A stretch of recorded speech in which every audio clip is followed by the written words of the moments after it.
For anyone in an interracial relationship, watch out and beware of this one, you may get spooked. Get Out is a horror satire movie from Jordan Peele.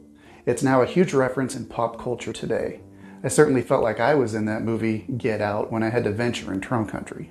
A guy walks through a neighborhood looking for the right house when a car passes by and stops next to him.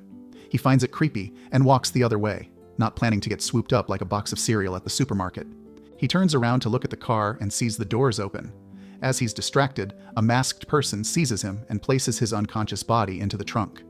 A man named Chris packs his bags to visit his girlfriend's family. His girlfriend, Rose, arrives at his place, and Chris looks hesitant. Chris asks if her family is aware that he's black, but Rose says they aren't.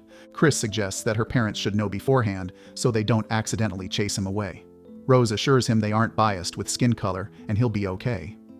On the road, Rose prevents Chris from smoking by breaking the cigarette and tossing it out the window. Chris calls his friend Rod to thank him for looking after his dog. Rod jokes about how it's not a good idea to visit a white girl's parents' house, and Chris shakes it off, hanging up.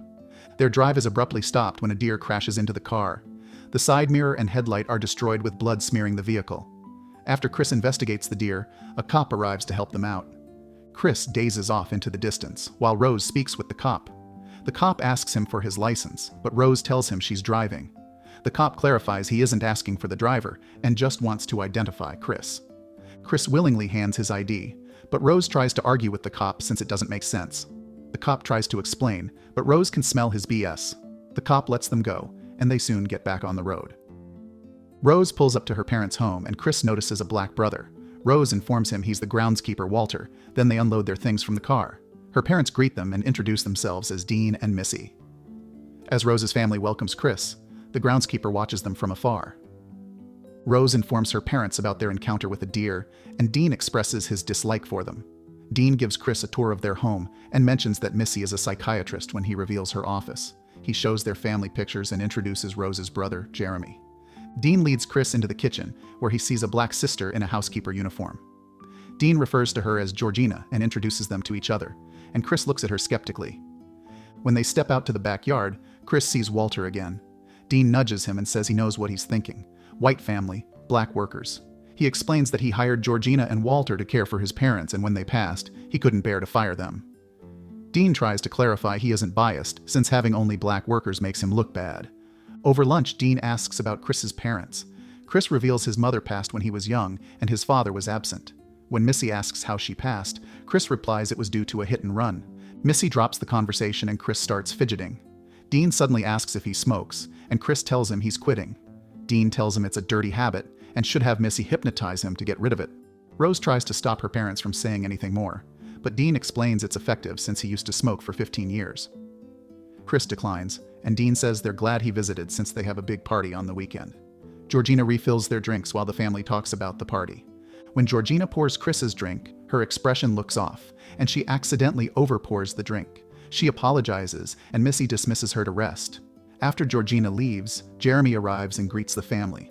During dinner, Jeremy tells Chris stories about Rose growing up. Dean asks Chris about his favorite sport, and he answers basketball.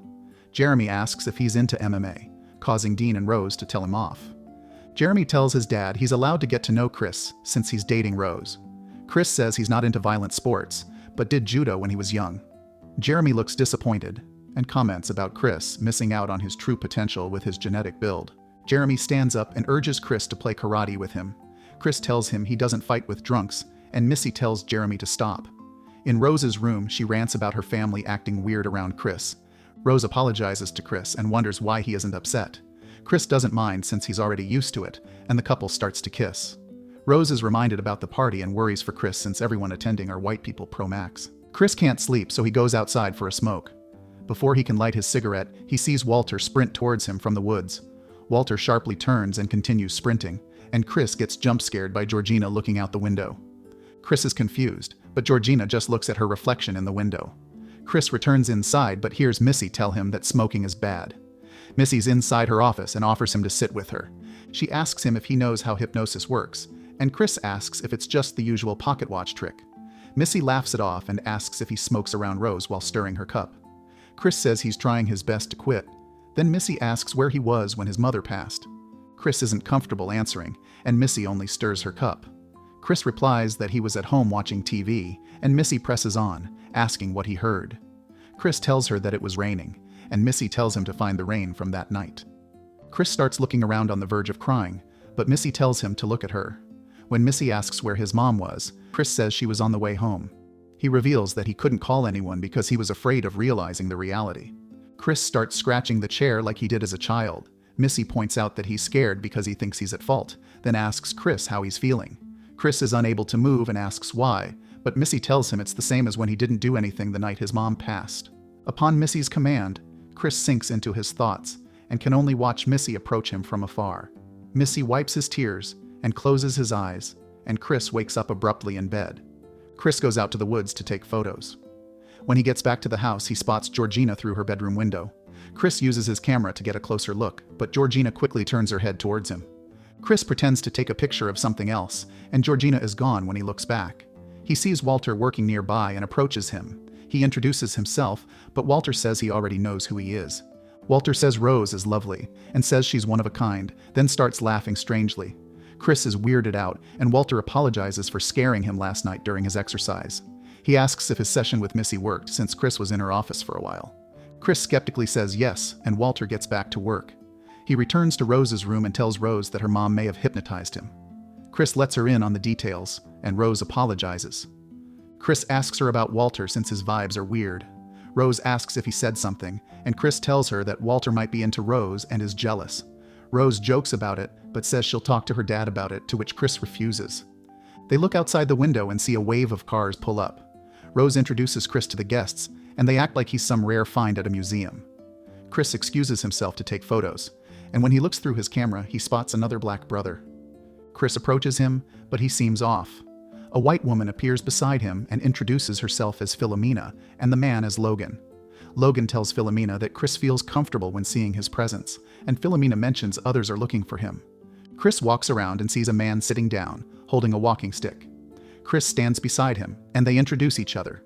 The man, Jim, says he's a fan of Chris's work, and Chris realizes he's the owner of the gallery where his photographs are. Chris and Jim finish up their talk, and Chris returns to the house. A woman's laughter is heard from upstairs, causing the guests to stop talking, all looking at the ceiling. Chris finds his phone unplugged when he enters his room, even though he plugged it before leaving. He peeks at Georgina's room, and Rose calls out for him. Chris shows her his unplugged phone and claims Georgina did it. When Rose asks him about Georgina's motive, Chris assumes that she doesn't like him being with Rose. Rose jokes about it, causing Chris to drop the topic and apologize. When Rose leaves, Chris calls Rod to update him about everything that's happened. Rod is creeped out after hearing Chris got hypnotized and warns him to leave ASAP. Chris doesn't take him seriously, but Rod tells him he's only connecting the dots. Chris hangs up and gets started by Georgina, who's at the doorway. She apologizes for touching his things and approaches him slowly while explaining herself, smiling creepily. Chris tells her it wasn't his intention to tattle on her and says he gets nervous around too many white people. A weird expression falls on Georgina's face, eyes watering and her mouth hesitating to say something. She simply laughs it off and says they're treated well like family. Chris steps back outside, and Dean is quick to introduce him to others. He spots Logan, and Chris snaps a picture of him but accidentally leaves the flash on.